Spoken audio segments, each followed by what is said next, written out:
Good afternoon friends, मैं doctor Tara Shweta Arya, consultant gynaecologist and IVF specialist.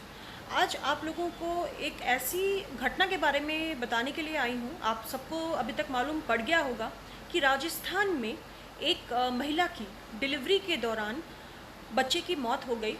और सबसे जो इसमें इम्पॉर्टेंट बात है, जो ध्यान देने वाली बात है, वो ये है कि जो महिला गर्भवती थी, जिनका नाम प्रवीण है, और वो अपने पति इरफान खान, उनके साथ जब उनको दर्द उठा तो वहाँ से उनको राजस्थान में वो भरतपुर कोई जगह है, वहाँ से उनको रेफ़र कर दिया गया। पहले उनको भेजा गया पीएचसी में, पीएचसी से फिर उनको डिस्ट्रिक्ट अस्पताल में भेजा गया कि आप जिला अस्पताल में चले जाइए, क्योंकि यहाँ पे उनको काफ़ी ब्लीडिंग हो रही है।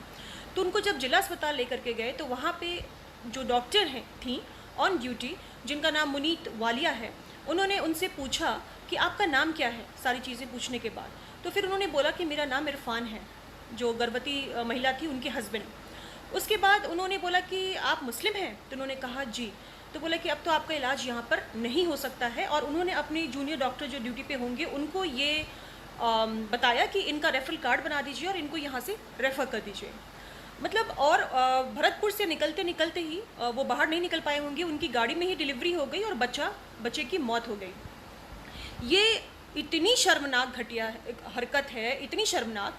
मैं सबसे पहले उन डॉक्टर से ये पूछना चाहती हूँ कि जिस वक्त आप ओथ लेते हैं अपनी डॉक्टरी कंप्लीट करने के बाद, when you take this oath कि मैं बिना किसी रिलीजन और इसके कास्टिज़म या किसी भी तरह की इस पर बायस ना होके मैं सीधा अपना जो काम है वो पूर्ण रूप से, वो पूरे दिल से और पूरे मन से, हर एक मरीज़ मेरे लिए उतना ही इम्पॉर्टेंट होगा जितना कि कोई वीआईपी का मरीज़ हो, और ना ही इसका किसी रिलीजन से कोई मतलब होगा। तो आपने ये पेशेंट से पूछा कैसे कि ये मुस्लिम पेशेंट है कि हिंदू पेशेंट है? आज आप मुस्लिम और हिंदू देख के मरीज़ों का इलाज करेंगी? सबसे ज़्यादा मुझे इस मामले में मुझे मीडिया से कंप्लेन है। ये जो गोदी मीडिया जो है, वो जिस तरीके का, ये आज मैंने भी पहली बार ये लफ्ज़ इस्तेमाल किया है, गोदी मीडिया। मैं काफ़ी नाराज़ हूँ। ये जो मीडिया इस तरीके का जो दिखा रहे हैं पूरे हिंदुस्तान में, अब डॉक्टर्स भी इस तरह से फ़र्क करने अगर लग जाएंगे तो मरीज़ों का क्या होगा? ये क्या मतलब हुआ? वो औरत दर्द से करहा रही थी, वो लेबर पेन में थी और वो अबाउट टू डिलीवर कंडीशन में थी। ऐसे में आपने उसको रेफ़र कैसे कर दिया? एंड ये सिर्फ इसलिए क्योंकि वो मुस्लिम थी। ये बेहद शर्मनाक है, बेहद शर्मनाक और निंदनीय। और इसकी मैं पुरजोर आपकी मैं इस मामले में कहती हूँ कि आप डॉक्टर कहलाने लायक नहीं हैं। मुझे शर्म आ रही है ये कहने में।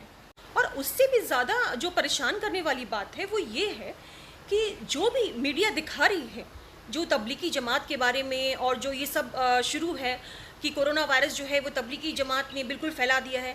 मुझे बताइए कि जो पता नहीं आप लोगों को पता है कि नहीं, एक औरत ने सत्संग अटेंड किया था और वहाँ पर वो पॉजिटिव निकली, और जब सत्संग उन्होंने अटेंड किया तो 1500 मरीज़ जो हैं उसमें से 600 से ज़्यादा कोरोना पॉजिटिव हो गए हैं। इस बात को मीडिया ने दिखाया क्या? क्योंकि ये हिंदुओं का मामला है तो नहीं दिखाएंगे। मैं खुद एक हिंदू हूँ, लेकिन मैं खुद बता रही हूँ। आप बार बार तबलीगी जमात के बारे में बोल रहे हैं। अरे भाई, क्या अमेरिका में तबलीगी जमात गई थी कोरोना स्प्रेड करने के लिए? क्या इटली में तबलीगी जमात गई थी कोरोना स्प्रेड करने के लिए? ये क्या तरीका है? अगर कुछ लोग गलत कर रहे हैं तो इसका आप सारा जो ठिकरा है वो सारे कौम पर नहीं फोड़ सकते, ठीक है? और एक बात बताती हूँ कि अभी रामनवमी अभी हाल में ही बीती है। लॉकडाउन था, लेकिन फिर भी रथ यात्रा निकाली गई महाराष्ट्र में। किसके कहने पर? गवर्नमेंट के नाक के नीचे। और क्यों? और आपको पता है उसके बाद महाराष्ट्र में कितने पॉजिटिव केसेस आ गए हैं? इन चीज़ों को मीडिया क्यों नहीं दिखा रही? इनको भी दिखाए। और तबलीगी जमात, यहाँ पर तो लोग कुछ सीखने के लिए जाते हैं, और वो इसलिए जाते हैं कि वो अपने अंदर क्या सुधार है वो कर सके, और ये सदियों से होता आ रहा है। इसमें आप उसको इस तरह से कैसे रिलेट कर सकते हैं? तब तो आप इतना हिंदू मुस्लिम अगर दिखाएंगे तब तो आज स्थिति मुझे लगता है ऐसी आ जाएगी कि लोग रास्ते पे उतर के एक दूसरे को मारना ही काटना बाकी रह जाएगा। बाकी तो और कुछ इस देश का अब होने वाला नहीं है। और जो लोग गरीबी से फांसी लगा के आत्महत्या कर रहे हैं, भूखे पेट सो रहे हैं, ऐसी भी तस्वीरें मैंने देखी हैं जिसमें कि बच्चा खाना ढूंढता ढूंढता वो जो खाने के बर्तन होते हैं ना, उसके अंदर घुस के उसकी मौत हो गई है। उसका आधा शरीर उस खाने के बर्तन के अंदर है, जैसे कि भूख की लालसा में उसकी मौत हुई। ये न्यूज़ आप क्यों नहीं दिखाते? मैं हर एक मीडिया से जानना चाहती हूँ।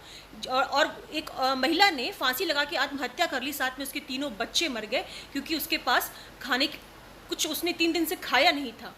क्या ये आपकी जिम्मेदारी गवर्नमेंट की नहीं बनती, मीडिया की नहीं बनती कि उनको समय से खाना मिले, 2 रोटी गरीब के पेट में जाए? ये आपकी जिम्मेदारी नहीं है। आपकी जिम्मेदारी बस इतना दिखाना है कि कोरोना कैसे तबलीगी जमात ने फैलाया, और बाकी क्या पूरे अमेरिका में, पूरे इटली में, पूरी जर्मनी में और पूरे स्पेन में और चाइना में तबलीगी जमात गए थे कोरोना फैलाने के लिए। छोटी छोटी बातों का मुद्दा आप लोग ऐसे बनाते हैं कि जान के दुश्मन बना बैठेंगे। इन चीज़ों को दिखाइए ना। अगर इंसानियत अगर आपके अंदर बची है मीडिया के अंदर, तो मैं आप लोगों से रिक्वेस्ट करती हूँ कि सही चीज़ों को अभी भी दिखाएं, जिनके पीछे जो हमें अभी ज़रूरत है, डॉक्टर्स को जो किट चाहिए उनको दिखाइए। जो हमें हमारी जो स्कार्सिटी है, जो हमारी दिक्कत। मैं हमारे प्रधानमंत्री से एक चीज़ कहना चाहती हूँ कि सर आप आए, आकर के आपने सबको बताया कि दिया जलाना है और 9 बजे ये करना है, ठीक है, we are all agree to that. लेकिन मुझे ये बताइए कि इंडिया कितने % रेडी है ये कोरोना को फेस करने के लिए? क्या आपने डॉक्टरों के साथ एक कुछ कॉन्फ्रेंस की, कोई मीटिंग की? आप तो स्पोर्ट्स पर्सन के साथ मीटिंग कर रहे हैं, वीडियो कॉन्फ्रेंसिंग कर रहे हैं। ये इससे क्या समझ में आता है? हमारा इंडिया कितना प्रिपेयर्ड है, क्या आपने ये बताया उस दिन 9 बजे? क्या आपने बताया कि कितने प्रतिशत हम सब रेडी हैं इस आपदा को अटेंड करने के लिए? इंडिया कितना प्रिपेयर्ड है? हेल्थ डिपार्टमेंट कितना प्रिपेयर्ड है? हम सबके पास पीपीई नहीं है, पर्सनल प्रोटेक्टिव इक्विपमेंट नहीं है। इसको आप कब मुहैया करवाएंगे? इन चीज़ों पे आपका ध्यान क्यों नहीं जाता? और मीडिया को भी मैं कहना चाहती हूँ, जो डॉक्टर्स के साथ हो रहा है उस पर आप लोगों का ध्यान क्यों नहीं जाता? क्या ये आपका फ़र्ज़ नहीं बनता कि आप इस चीज़ को मीडिया में हाईलाइट करें कि डॉक्टर्स के पास आज कुछ सामान, पर्सनल प्रोटेक्टिव इक्विपमेंट नहीं है, तो इस तरीके से वो खुलेआम कोरोना वायरस के पेशेंट को देख रहे हैं, तो इससे तो उनके भी हेल्थ में प्रॉब्लम आ सकती है। क्या ये नहीं नज़र आता? ये पॉइंट नहीं है आपको उठाने के लिए? और मुझे ये कहना है कि आप आए उस दिन सुबह 9 बजे, हमने उम्मीद की थी कि आप हमें ये बताएंगे कि हमारा देश कितना प्रतिशत रेडी है इस महामारी को फेस करने के लिए। ये आपने बताया ही नहीं, इस पर आपने कोई चर्चा ही नहीं की। आपने सिर्फ, ठीक है, दिया जलाने पे चर्चा की, करेंगे, हम दिया जलाएंगे, लेकिन आप जो मेन मुद्दा है उस पर भी तो चर्चा करेंगे ना। This is to my prime minister, just tell us how much we are ready to face this coronavirus, how much kits are now ready, and what about the PPE sets? Where are they? When will we get this? In Bihar we have got only 3 centers, only 3 centers with such a huge amount of people residing here. 38 districts are there and only 3 centers are there to do the COVID-19 test. Why? आप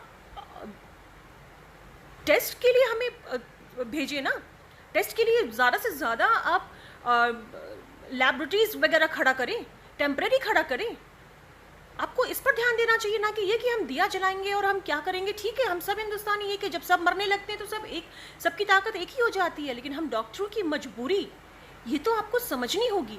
और इस पर जाकर के ज़्यादा बात करें कि हमारा हेल्थ सेक्टर कितना रेडी है इस वायरल इन्फेक्शन को, कोविड-19 को फेस करने के लिए कितना इंडिया तैयार है।